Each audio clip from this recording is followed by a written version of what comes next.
किसी भी धंधे के बारे में बड़ा सोचने से पहले सबसे पहले ये सोचना चाहिए कि वो किस बिजनेस के अंदर है और उस बिजनेस के अंदर एक्सपेंशन की पॉसिबिलिटीज क्या हैं। इसी थीम पे मेरे सामने एक कंपनी है, वो है एचबीएल पावर। अपने टॉप से 20% की डिक्लाइन पे आज की डेट में खड़ी हुई है। और सबसे बड़ी बात, कंपनी हमारे इंफ्रास्ट्रक्चर स्पेस के अंदर, रेलवे सेक्टर के अंदर एक ऐसा प्रोडक्ट सर्विस पे बैठी हुई है जिसकी डिमांड सप्लाई, इतना बड़ा बिजनेस होने वाला है फ्यूचर के अंदर सेफ्टी को लेके, जो है हमारा ट्रेन कोलिजन इम्पैक्ट सिस्टम। अब आप ये सोचिए कि जितने भी इंडिया के अंदर रेलवे ट्रैक्स लगे हुए हैं वहाँ पे एक कवच नाम का एक प्रोडक्ट है जो कि एक्सपेंसिव तो है, लेकिन इसकी सिक्योरिटी एस्पेक्ट से अगर बात करी जाए तो ट्रेन्स को कोलिजन से बचाने के लिए इसकी इम्पोर्टेंस भी बनती है। अब लोगों का कहना है कि भाई इससे ट्रेन के एक्सीडेंट्स रुक जाएंगे। ऐसा नहीं होता। सीट बेल्ट पहनने का मतलब ये नहीं होता कि आप मरेंगे नहीं, लेकिन सीट बेल्ट पहनने से ये होता है कि आपकी possibility of death during an accident, आपकी प्रोबेबिलिटी आपकी लोएस्ट पे आ जाती है। अब आपको ये समझना पड़ेगा कि ये कंपनी जो काम कर रही है, इसका अभी सिर्फ एक बिजनेस ही मैं डिटेल में आपके सामने रखा है, जो है कवच। यहाँ पे आपको ये समझना पड़ेगा कि रेलवे के ऊपर बहुत बड़ा एक प्रेशर रहेगा पूरी लाइफ, कि आपको सिक्योरिटी को लेके अपने स्टेप्स जो हैं वो फॉरवर्ड करने पड़ेंगे। अब कवच सिस्टम की जो कॉस्ट है और उसका जहाँ रेलवे लाइन में वो प्रोडक्ट लगता है, तो उसकी लाइफ है 15 साल की।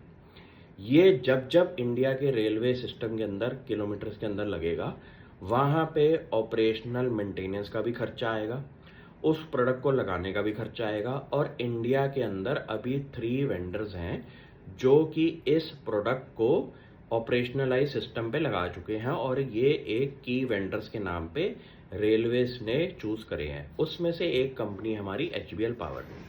यहाँ पे आपको ये समझना पड़ेगा कि स्टॉक जब अपने टॉप से 20% डिक्लाइन पे आ जाए, तो एक ऐसा कंसिडरेबल लेवल होता है जहाँ पे आपने अगर अच्छी कंपनियों को गहराई में पढ़ा होगा, तो शायद एक बड़ा अच्छा कॉन्फिडेंस लेवल इस पे बनना शुरू हो जाए। क्यों? पहली बात तो कंपनी के बिजनेस के अंदर कोई गुंजाइश नहीं है प्रॉब्लम की। दूसरी बात कि जिस सेक्टर में ये लोग काम कर रहे हैं, वहाँ पे सिक्योरिटी एस्पेक्ट की वजह से बहुत बड़ा मुझे डिमांड दिखाई देता है। तीसरी बात, सप्लाई साइड। सप्लाई साइड के अंदर सिर्फ 3 कंपनीज होने की वजह से कंपनीज के पास एक बहुत बड़ा लिमिटेड कॉम्पिटिटर लैंडस्केप होने की वजह से यहाँ पे बहुत बड़ी अपॉर्चुनिटी है एचबीएल पावर के लिए। अब आपको ये कुछ चीज़ें इंपॉर्टेंट एरिया समझने के बाद आपको ये देखना पड़ेगा कि अगर एक मिड कैप स्पेस में कंपनी के बारे में बात कर रहा हूँ और अगले 10 सालों के अंदर ये कंपनी इंडियन इकोनॉमी से ट्वाइस थ्राइस पे भी अगर ग्रो हो जाए, तो ये एक बहुत बढ़िया साइन होता है एक अच्छे लेवल की कंपनी को आइडेंटिफाई करने का। यहाँ पे इस कंपनी के पास अपॉर्चुनिटी साइज इतना बड़ा है, टाइम कंपनी के पास 10 साल के टाइम पीरियड में बहुत बड़ा कंपनी नंबर खड़ा कर सकती है रेवेन्यू के अंदर।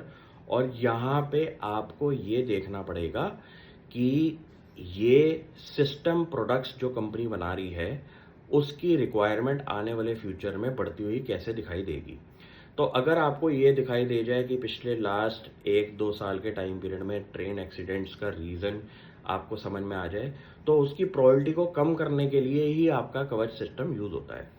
ये सिस्टम एक कोर स्ट्रेटेजिक इम्पॉर्टेंट एरिया रखेगा रेलवे की सिक्योरिटी के लिए, और एक्सीडेंट्स को कम करने के लिए गवर्नमेंट ऑफ इंडिया के ऊपर भी प्रेशर रहेगा कि जल्द से जल्द इस कवच सिस्टम को इंडियन रेलवे अपने हर स्ट्रेटेजिक रेलवे सिस्टम लाइन पे लगाए। ऐसी कंपनियां अगर 20% अपने टॉप से डिक्लाइन पे बैठी हों, बहुत बढ़िया टाइम होता है इनको विजिट करने का। और आगे अगर इसमें डिक्लाइन आए तो बहुत अच्छी बात है ऐसी स्टॉक्स को पकड़ने का। Thank you.